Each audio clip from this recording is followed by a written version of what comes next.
taking control, yeah.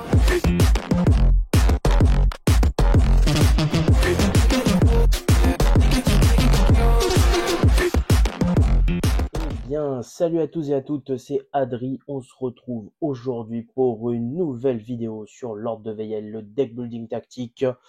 Vous l'attendiez peut-être enfin ou pas, je ne sais pas. Mais aujourd'hui, on va faire une petite FAQ de l'extension 5. Alors, petit disclaimer avant, j'ai fait que les 6 premiers scénarios quand j'étais au flip. Donc, je n'ai pas encore énormément d'expérience sur les extensions scénarios. Donc, peut-être qu'il y aura des petites erreurs. Donc, je laisse Alexandre passer par là et me corriger si j'ai dit des bêtises. Mais en tout cas, sachez que je vais aborder principalement les 3 premiers scénarios. Je vois beaucoup de questions passer, beaucoup de fois la même. Donc, on va essayer de répondre à un maximum de questions ensemble dans cette FAQ. Donc, comme j'avais fait pour l'extension 6, on va essayer de faire une FAQ plus centrée sur l'extension 5. Et il y aura, je pense, quasiment que de l'extension 5. Et sans plus attendre, on va commencer par une chose que je vois énormément sur les réseaux, c'est les problèmes avec les cartes full art. Donc vous voyez que j'ai pas mis de sleeve sur les cartes full art parce qu'en fait elles ont des errata. Et oui, malheureusement, je sais pas ce qui s'est passé, mais en fait tous les effets des cartes full art qui sont différentes des cartes de base sont faux. Donc c'est-à-dire par exemple si je prends le roi Uraïs normal dit que à chaque fois que le roi Uraïs perd une vie, il invoque une racine inflammable. Et par contre, le full art dit à chaque fois que le roi Uraïs perd une vie, on utilise un D4 et un D6 pour faire apparaître une racine corrompue. Et la bonne réponse, c'est que les cartes normales font foi. Donc la carte full art ici est totalement fausse. Malheureusement, très très jolie, mais errata. On est très triste. Et voilà, mais en tout cas, sachez que les cartes non full art font foi pour les effets corrects. On va passer à une deuxième question directement. Alors, dans le livret de scénario, vous voyez qu'il y a un petit paragraphe, enfin pas de scénario, pardon, le livret de règles. Il y a un petit paragraphe qui parle des possesseurs de l'extension 3 et 6. Donc, si vous possédez certaines extensions, les bulletins de fin d'affrontement vous permettront d'intégrer leurs mécaniques spécifiques à vos parties. Donc, ceux qui ont l'extension 3 corruption et l'extension 6 équipement, sachez que vous ne pouvez pas commencer la campagne avec des essences de corruption et des afflictions ou des équipements, parce que dans des scénarios ultérieurs, vous aurez la possibilité d'en gagner dans des coffres ou dans d'autres conditions. Voilà. Donc, c'est écrit pour l'extension 3 qu'on peut ajouter des afflictions et des essences à notre deck grâce au butin. Et les règles spécifiques, c'est que notre deck doit toujours contenir autant de cartes afflictions que de cartes essence de corruption. Et on ne peut pas laisser des afflictions en réserve sans l'équivalent en essence. Voilà. Pour les équipements, les butins de fin d'affrontement peuvent vous permettre d'acquérir des équipements. Il faut savoir que les équipements ne sont pas intégrés à notre deck et ne comptent pas dans le total de cartes. Donc autant profiter et les mettre. Maintenant, j'ai vu énormément de questions concernant un petit point. C'est qu'en fait, beaucoup de gens demandaient, mais du coup, si on a l'extension 6 et qu'on veut jouer l'étranger ou l'artificiaire, ça veut dire qu'on ne peut pas les jouer en fait, parce qu'ils commencent avec des équipements. Alors, je n'ai pas demandé de source sûre, mais pour moi, ces deux héros sont des exceptions à la règle que je viens de vous lire. Parce que, en fait, ce ne sont pas, entre guillemets, de vrais équipements, mais c'est des cartes qui sont inclus dans leur deck.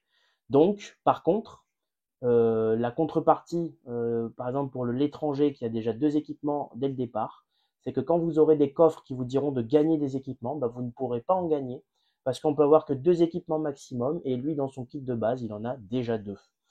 Nous aurons le même principe avec l'artificiaire qui est obligé de jouer avec le sac d'explosifs. Et il faudra savoir du coup que elle commencera la campagne avec ce sac d'explosifs. Mais par contre, quand on lui demandera de gagner un équipement, elle pourra en gagner un. Mais dès qu'elle devra en gagner un deuxième, elle ne pourra pas parce qu'elle est obligée de garder son sac d'explosifs. Voilà, pour moi, c'est comme ça que je résoudrai ce petit point de règle. Et voilà, j'espère que c'était assez clair. On rentre dans le vif du sujet avec notamment le scénario 1 voilà, de l'extension 5. Scénario 1, épisode 1, ce que vous voulez. À tout de suite. On y va, on attaque tout de suite le premier scénario de l'affrontement 1 du scénario 1. Donc, vous avez 7 mise en place là. Là, j'ai fait une mise en place pour le mode normal, d'accord? Pour vous expliquer tout simplement, donc vous avez dans le livret de règles donc les différents éléments à mettre sur les différentes coordonnées. Et là, par exemple, ici, vous avez les monstres. Selon la difficulté que vous aurez choisie, vous n'allez pas faire exactement la même mise en place. Moi, j'ai fait une mise en place pour le mode normal. Donc, comment ça marche? Donc, la nuée de rat, elle est en difficulté facile. Donc, vu que je joue en normal, bah, je vais devoir l'intégrer. Donc, il spawn en 1-3 et c'est ce que j'ai fait. Si je joue en normal, il faut que j'intègre aussi les monstres de difficulté normale. Donc, il faut que je mette le guerrier zombie en 1-7 et le zombie en 2-5. Ce que j'ai fait, 1-7 et 2-5. D'accord? Maintenant, si je jouais en mode difficile, j'aurais dû mettre le chien corrompu en 4-3. Donc, j'aurais dû le mettre ici, d'accord? Mais comme je joue que en normal, je n'inclus pas les monstres qui ont une difficulté supérieure à celle que j'ai choisie. Donc ça, je skip. Et maintenant, deux ennemis aléatoires. Donc, vous prenez vos paquets d'intermédiaires et de puissants, vous mélangez, vous en piochez un, vous mettez face cachée dans les coordonnées en question. Donc, j'ai pris un intermédiaire comme j'ai en mode facile, bah, je suis en normal, donc c'est bon. Je l'ai mis en 1-11, monstre intermédiaire. Et vu que je suis en difficulté normale, j'ai mis un puissant en 4-11. Ici, face cachée. Donc, on ne sait pas qui sont ces monstres. On pourra le découvrir quand les portes seront ouvertes. Voilà, je vous expliquais rapidement comment marchait la mise en place. Et vous allez voir qu'il y a des petits QR codes dans le livret de jeu. Mais bah, d'ailleurs, je vais vous le montrer tout de suite. Vous avez un QR code du coup qui est ici, voilà. Un doute sur une mise en place, vous flashez le QR code et vous allez arriver en fait sur le site de Paria. Le site de Paria se présente comme ceci. Vous avez bah, scénario 1, affrontement 1, 2, 3, etc. Donc là, par exemple, vous voyez que c'est la mise en place, on va dire, la plus complète possible. C'est-à-dire si vous jouez en mode le plus difficile. Donc il aurait fallu mettre là le petit chien, etc. Donc moi j'ai que ces trois monstres là parce que je suis en normal et vous voyez que celui-là manque à l'appel. Et ici vous avez 5 fois ce personnage là, le pyromancien, c'est les cases de départ où peuvent se mettre les héros. Voilà, je vous ai montré tout ça. Donc maintenant on va rentrer dans le scénario 1. Une question qu'on voit énormément et d'ailleurs bah, actuellement les frères Rousseau, donc de la chaîne Paria, font une campagne sur leur chaîne. Pour ma part, j'en ferai une aussi sur ma chaîne, avec deux personnages. En mode normal, je vous le dis tout de suite, parce que mode difficile en solo, c'est très très dur à gérer. Vous le voyez d'ailleurs dans mes gameplays. Ça passe de 3 à 4 heures de vidéo. Donc déjà, ça me rajoute 1 heure et franchement, c'est très difficile. Bref, quelle est la question qui se pose le plus, que je peux voir passer dans dans les FAQ du Discord ou sur Facebook ou sur le fil de discussion, c'est qu'en fait les gens disent mais en fait ce scénario il a aucun intérêt. En fait, bah, l'objectif de fin c'est de sortir par la porte bleue. Donc une fois que tous les héros ont franchi la porte bleue, ben on a gagné la partie. Voilà. Donc je vous le montre, hein, condition de victoire, tous les héros sortent du donjon par la porte ouverte bleue. Un héros qui se trouve sur la porte ouverte bleue est retiré du plateau et n'est plus considéré comme en jeu. Donc en fait, dans la théorie, oui, vous avez le droit de jouer votre tour, par exemple avec le seller et de dire je me déplace de 2, hop, et avec votre barbare, vous vous déplacez de 1, 2, 3, 4, boum, vous vous échappez.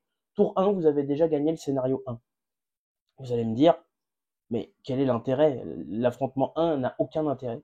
Bah en fait, les 3-4 premiers scénarios, notamment les 3 premiers, sont des scénarios tutoriels. Donc si vous ne jouez pas le jeu, en fait, vous allez voir que vous allez galérer plus tard parce que vous n'aurez pas build correctement, vous n'aurez pas eu, on va dire, toutes les clés en main pour essayer de build le mieux possible. Parce que vous voyez qu'il y a des coffres ici qui sont cachés derrière des portes fermées.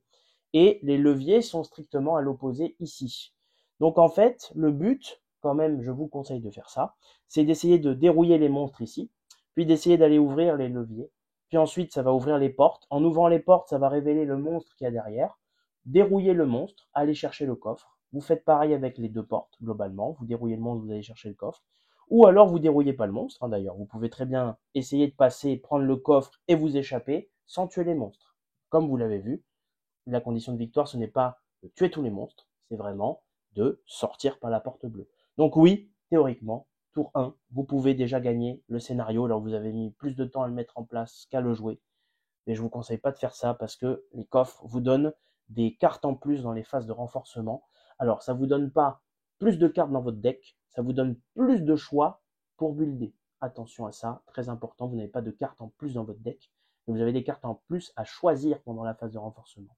Mais vous n'en choisissez à chaque fois que une par une. D'accord? Voilà, donc c'était une petite précision parce que je voyais énormément de questions dessus. Donc voilà. Une autre petite précision en bonus, les cartes en général, regardez le recto et le verso quand vous savez pas, quand vous trouvez pas une carte, parce que voilà, bon typiquement ça n'a aucune incidence, hein, mais les murs en bois, ils peuvent être en pierre. Voilà, c'est à vous de voir. Moi j'ai décidé de le faire comme ça, mais vous pouvez très bien tout mettre en pierre, tout mettre en bois, faire des mélanges, vous faites bien ce que vous voulez. On s'en fiche pour la mécanique de jeu en tout cas, dans ce cas précis. Très bien. Maintenant, on va aborder une autre question. C'est une histoire des cartes infranchissables. Alors, je vais vous lire la règle de l'infranchissable et vous allez tout de suite voir que ça peut poser certains problèmes. Alors, les cartes infranchissables, vous avez les caractéristiques suivantes. L'infranchissable. Les entités possédant le mot-clé infranchissable ne peuvent pas être traversées durant un déplacement. Donc, imaginons que je veux passer ici. En fait, je ne peux pas passer parce que le mur est infranchissable. Donc, comme son nom l'indique, je ne peux pas le franchir. Donc, je ne peux pas passer à travers ce mur pour passer de l'autre côté. Ensuite, si une entité sur laquelle se trouve un héros devient infranchissable, il doit immédiatement et obligatoirement effectuer un déplacement. Donc, imaginons qu'il y a un effet de jeu qui fait que mon barbare devient... alors, c'est peut-être pas le meilleur exemple, mais imaginons qu'on ait le droit de superposer nos héros, ce qui n'est pas le cas, attention, mais que mon barbare devient infranchissable, et ben mon seller va devoir bouger d'une case autour pour pouvoir ne plus être sur l'obstacle. Je pense que la résolution, imaginons que les 3 cases ici ne sont pas disponibles, on ferait plus qu'un déplacement, mais 2 par exemple. Voilà, donc s'il y a déjà quelqu'un ici, je ferai un déplacement là, puis un autre parce que j'aurai pas le choix, bien évidemment. Ok? Les entités possédant le mot-clé infranchissable bloquent les effets des cartes. Donc, imaginons que j'ai une carte, j'ai un tir par exemple, et que lui, il est bien à portée de mon tir, je ne pourrai pas lui tirer dessus parce qu'il bloque la ligne de vue. D'accord? Ensuite, s'il existe un chemin dans la portée qui permet d'atteindre la cible sans traverser une entité infranchissable, alors l'effet est possible, sinon l'effet ne peut pas avoir lieu. Qu'est-ce que ce paragraphe veut bien vouloir dire? Je vais vous le mettre tout de suite en application. Imaginons que je suis le barbare. Voilà. Donc, on va changer un peu la disposition. On va dire que les monstres, voilà, ils ont un peu bougé. Ils sont comme ça maintenant. Voilà. Je suis le barbare. Je suis actuellement ici. J'ai dans mon kit une carte qui s'appelle attaque sautée. Donc, vous voyez que c'est cette zone-là. Donc, je suis ici. Donc, je peux taper là, là. Et puis, une case en dehors du terrain et la case ici. D'accord? Donc, je peux me déplacer sur une case adjacente à l'ennemi ciblé et je lui inflige 3. Dans ce cas de figure-là, le mur ici est infranchissable. Vous voyez qu'en fait, si je fais la portée, je vais faire 1, 2 pour toucher ce rat. D'accord? 1 et 2. Donc, il n'y a pas, regardez, de chemin dans la portée des carrés blancs. Donc, les carrés blancs, c'est ce qu'il y a ici, là, d'accord? Les petits carrés blancs. Donc, il n'y a pas de chemin dans la portée de carré blanc qui permet d'atteindre la cible sans traverser une entité infranchissable. Donc, en fait, ici, je ne peux pas jouer l'attaque sautée parce que dans la portée des cases blanches, ça passe par une carte infranchissable. Je ne peux pas toucher la nuée de rat. Par contre, si je suis ici, là, ça change tout parce que, tout simplement, vous voyez que je peux faire un chemin dans les carrés blancs qui atteint la nuée de rat sans passer par des cartes infranchissables. Donc, par exemple, 1, 2, et puis ensuite je monte 3. Ces 3 cases, ça correspond à ces 3 cases blanches ici, et ça ne passe pas d'entité infranchissable. Donc, je peux résoudre l'effet de ma carte. Je peux me déplacer sur une case adjacente à l'ennemi ciblé et lui mettre une dérouillée de 3 dégâts. Voilà, j'espère que c'était clair pour vous ce petit point de règle. C'est très important. Nous avons aussi une mention des portées infinies à un moment donné. Donc, dans le cas d'une portée infinie ou d'une téléportation, il doit exister un chemin de case en case orthogonal reliant celui qui lance l'effet et sa cible qui ne traverse pas d'entité infranchissable.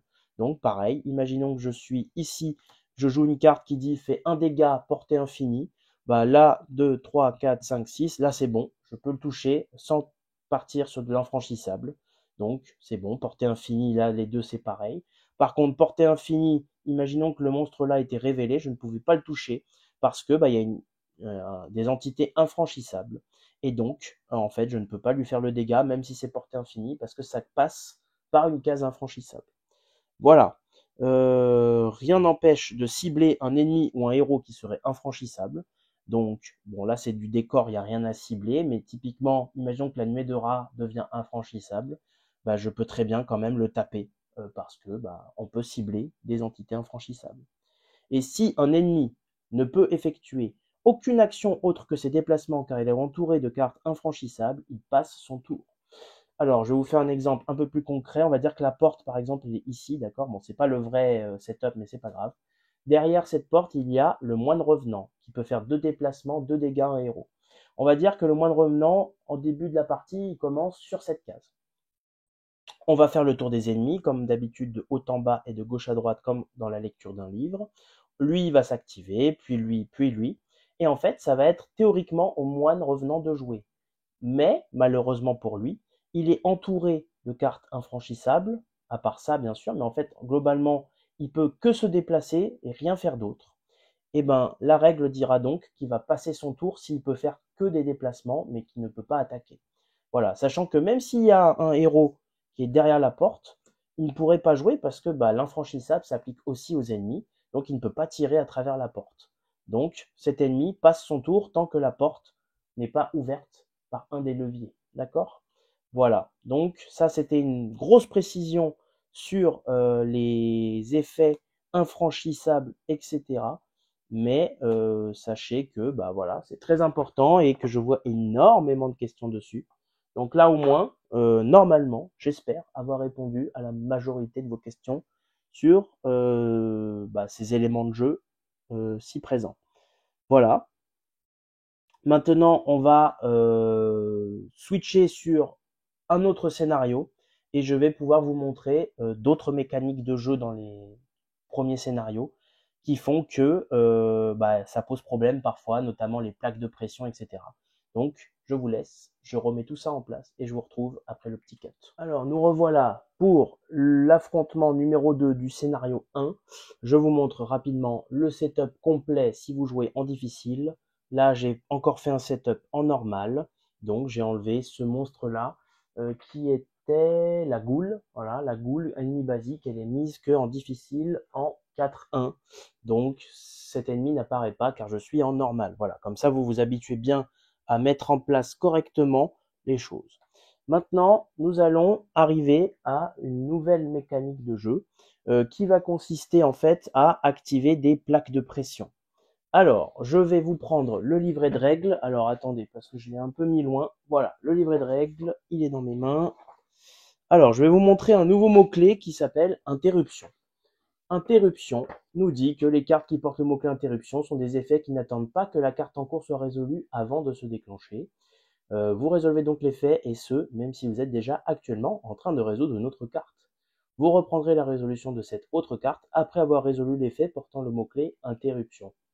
Par ailleurs, si le déclenchement d'une carte portant le mot-clé interruption déclenche la résolution d'autres effets, résolvez ces effets avant de reprendre le cours normal de la résolution de votre carte.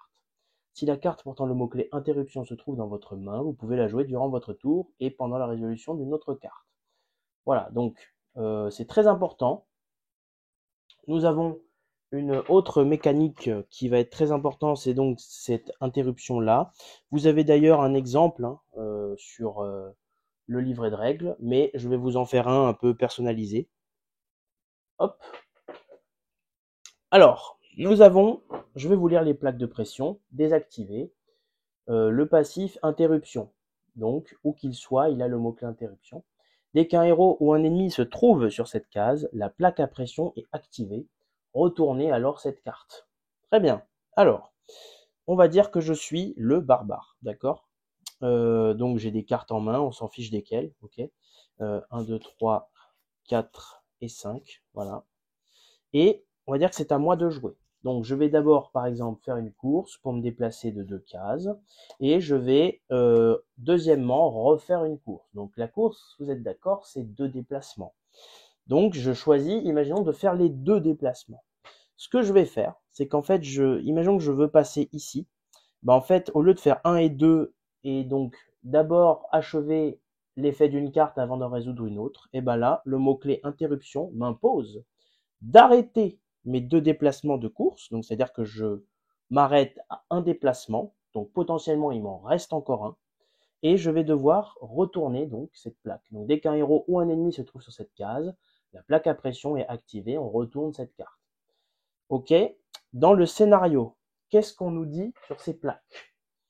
Les scénarios nous disent que activer une plaque à pression d'une couleur active le piège écrasant de la même couleur. Désactiver une plaque à pression n'a pas d'effet. Vous allez voir qu'en fait parfois il y a un effet. Pour activer une plaque, il faut qu'il soit sur sa face activé, d'accord? Et pour la désactiver, il faut que vous le fassiez passer de activer à désactiver, d'accord? Donc en gros, sur ce scénario-là, le fait de passer en activé à désactiver ne fait rien, d'accord? Très bien. Ensuite, à la fin de chaque tour des ennemis, si un ennemi est mort mais qu'il n'a pas été tué par un piège écrasant, il revient à la vie avec une vie. Et si la case de sa mort est occupée, utilisez les dés pour le faire réapparaître aléatoirement sur le plateau. Alors, sachant que la condition de victoire, c'est tous les ennemis sont morts, et que la condition de défaite, c'est tous les héros sont morts. Alors, tous les ennemis sont morts. Vous voyez que du coup, l'espèce de passif qui dit que si vous tuez un ennemi sans utiliser de piège, il va revenir à la fin du tour des ennemis avec un point de vie. Je vais vous montrer ça tout de suite. Ok, bon déjà, on va commencer par ce qu'on était en train d'expliquer. Donc cette plaque, il y a un héros dessus. Donc on va devoir l'activer, donc la retourner. Vous voyez que la plaque, cette fois-ci, donc dès qu'on la retourne, on voit la couleur bleue. Et en la retournant, on dit que on active la plaque de pression. Et donc le scénario nous dit que quand on active une plaque de pression d'une couleur, on active le piège qui est associé. Donc là, il semble que c'est ce piège-là qui est activé, parce qu'il est aussi de couleur bleue. Vous voyez là, le piège, il est ici, donc il va affecter toutes les zones autour de lui. Et donc, chaque ennemi dans la zone perd 2 vies. Donc c'est bien 2 vies, hein, c'est pas prendre 2 dégâts, c'est perdre 2 vies, c'est énorme. Chaque boss perd 1 vie, c'est énorme aussi. Et chaque héros dans la zone subit 10 dégâts, ça c'est énorme aussi, d'accord? Donc là, en fait, le barbare vient de marcher sur ça, vient de mettre 10 dégâts sur lui. Bon, malheureusement, ils n'ont pas très bien joué, je pense. Il fallait peut-être temporiser un peu l'activation des pièges, mais là, ça a été fait. Donc le seller prend déjà 10 dégâts. Et enfin, comme on a fini d'activer ce truc-là, il va pouvoir finir sa course et donc par exemple faire ça.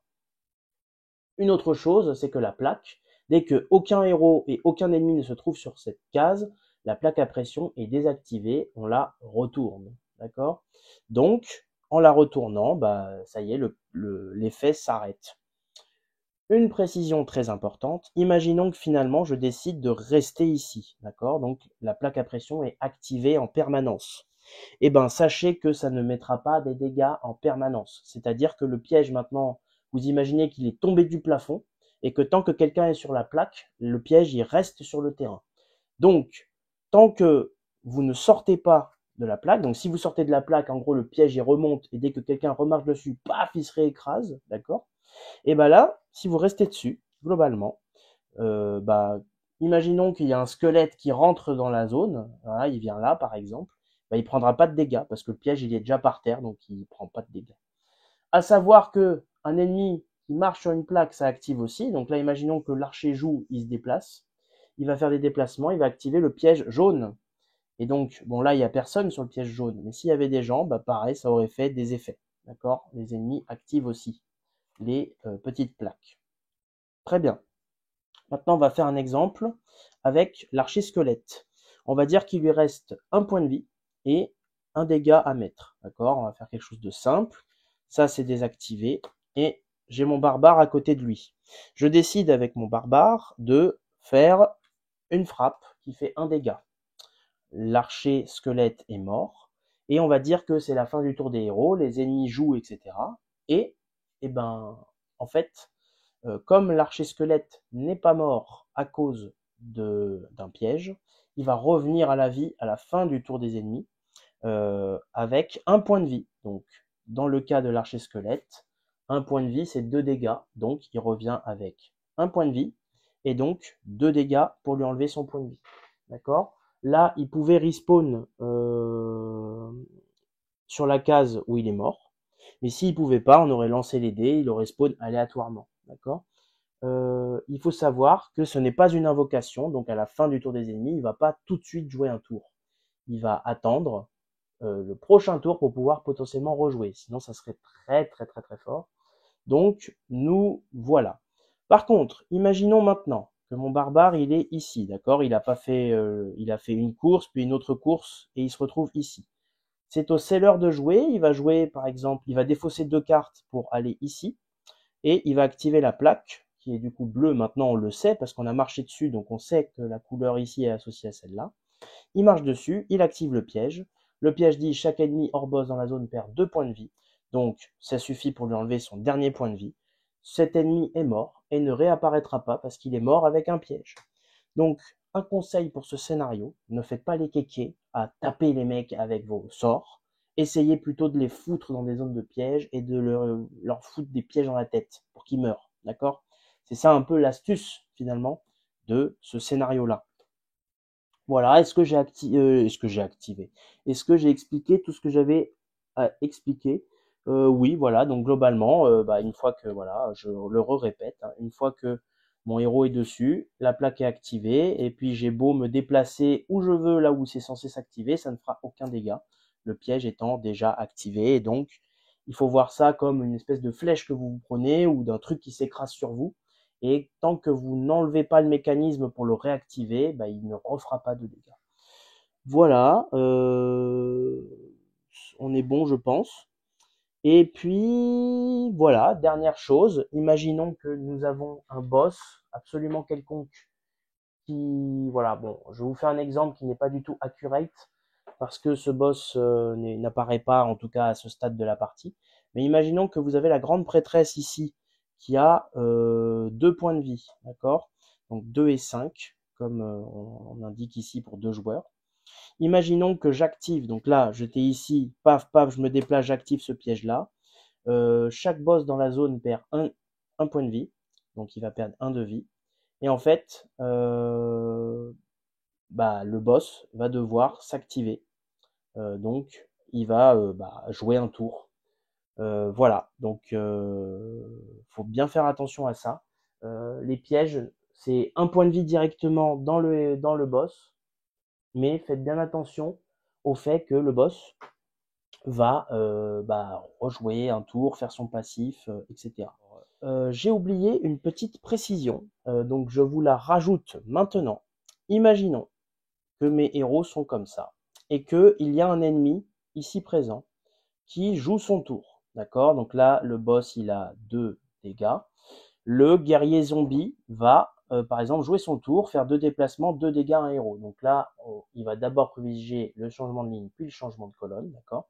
Donc là, le guerrier zombie, il a une plaque désactivée, il va marcher dessus, donc il va l'activer. D'accord? Là, il active la plaque bleue en étant dessus. Très bien. Le boss étant dans la zone va perdre un point de vie, comme dit le piège écrasant. Quand, vous le savez, quand un boss perd une vie, il fait son passif. Le passif, ici, c'est à chaque fois qu'un héros fait perdre une vie. Bon, là, ici, ce n'est pas un héros qui lui a fait perdre une vie. Donc, il ne se passe rien. Son passif ne s'active pas. En revanche, si vous suivez les règles de base, le boss perd une vie. On résout son effet passif en premier, s'il doit se déclencher à ce moment-là. Puis piocher une carte action et jouer là immédiatement, même si le tour d'un héros est en cours. Le héros reprendra son tour normalement une fois cette action résolue. Donc, si on suit les règles, dans ce cas précis, son passif ne peut pas se faire parce que ce n'est pas un héros qui lui a infligé un point de vie. Par contre, vous allez devoir piocher une carte du deck de boss, et donc, il va potentiellement jouer un tour, même si c'est un piège qui lui a fait perdre un point de vie, et même si c'est pas vous qui lui a fait perdre le point de vie. C'est une précision qui me semblait très importante à faire après lecture de mes notes. Voilà, tout simplement. Eh ben écoutez, je pense que pour cette première vidéo, on a déjà vu beaucoup de choses. J'avais dit que j'irais jusqu'au scénario 3, mais en fait, je pense que scénario 3, il y a beaucoup de choses à expliquer aussi. Donc, je vais m'arrêter ici. J'espère que cette FAQ et l'extension 5 vous aura plu comme d'habitude. J'espère que bah voilà, vous aurez appris des choses, que ça va éclaircir certains points de gameplay qui sont pas très clairs. Et puis voilà, tout simplement, bah, n'hésitez pas à liker, à commenter, à partager, à vous abonner pour suivre des autres FAQ, les autres gameplays qui vont arriver.